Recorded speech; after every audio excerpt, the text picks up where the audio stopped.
Kozhikode medical കോളേജിൽ bomb ഭീഷണി. അത്യാഹിത വിഭാഗത്തിൽ പരിശോധന നടക്കുകയാണ് ഇപ്പോൾ. സമീർ സി മുഹമ്മദ് കോഴിക്കോട്ട് നിന്ന് വിവരങ്ങളുമായിട്ട്. സമീർ, ഇത് എവിടേക്കാണ് ബോംബ് ഭീഷണി ഉണ്ടായത്? എപ്പോഴാണ് സംഭവിച്ചത്? ഇപ്പോൾ പരിശോധന നടക്കുകയാണ്.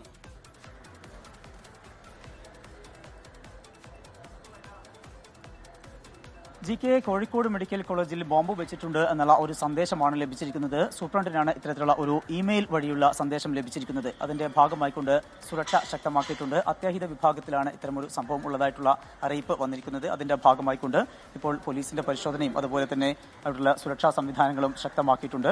ഇപ്പോൾ പോലീസ് ഉദ്യോഗസ്ഥരൊക്കെ അതിനകത്ത് പരിശോധന നടത്തിക്കൊണ്ടിരിക്കുകയാണ്. ഇതോടൊപ്പം തന്നെ ഏറ്റവും പ്രധാനപ്പെട്ട ഒരു കാര്യം, ഈ ഇവിടേക്ക് എത്തുന്ന രോഗികൾ അതുപോലുള്ള കൂട്ടിരിപ്പുകാർ അവരെയൊക്കെ കേന്ദ്രീകരിച്ചുകൊണ്ടുള്ള വലിയ പരിശോധനയാണ് ഇപ്പോൾ ആരംഭിച്ചിരിക്കുന്നത്. അവരുടെ ബാഗുകൾ അതുപോലെ അവരുടെ കൈവശമുള്ള എല്ലാ സാധന സാമഗ്രികളും പരിശോധന നടത്തിയ ശേഷം മാത്രമാണ് അകത്തേക്ക് ഇപ്പോൾ കടത്തിവിടുന്നത്. മറ്റ് വിധത്തിൽ ആരെങ്കിലും അകത്തേക്ക് കടക്കാനോ എന്തെങ്കിലും സാധ്യതയുണ്ട് എങ്കിൽ അതിന് ആവശ്യമായിട്ടുള്ള സുരക്ഷാ സംവിധാനങ്ങൾ കൂടി ഇവിടെ ഏർപ്പെടുത്തിയിട്ടുണ്ട്. ഇവിടെ സാധാരണ ദിവസങ്ങൾ ഉള്ളതുപോലുള്ള സുരക്ഷയ്ക്കപ്പുറത്ത് ഇത്തരം ഒരു സംഭവം ഉണ്ടായതിന്റെ പശ്ചാത്തലത്തിലാണ് ഇപ്പോൾ പോലീസ് ഉദ്യോഗസ്ഥർ തന്നെ ഇവിടെ ഇപ്പോൾ കാവൽ ഏർപ്പെടുത്തിയ ഒരു സാഹചര്യമുണ്ട്. കൂടെ വരുന്നവർ, രോഗികൾ, അവരുടെയൊക്കെ എല്ലാ കൈവശമുള്ള ബാഗുകളെല്ലാം തന്നെ പരിശോധിച്ച ശേഷം മാത്രമാണ് അകത്തേക്ക് കടത്തിവിടുന്നത്. ഏതായാലും ഇതുമായി ബന്ധപ്പെട്ടുള്ള ഒരു ആശങ്ക ഇപ്പോൾ നിലനിൽക്കുന്നുണ്ട്. പോലീസിന്റെ പരിശോധന തുടരുകയാണ്. ജി.കെ.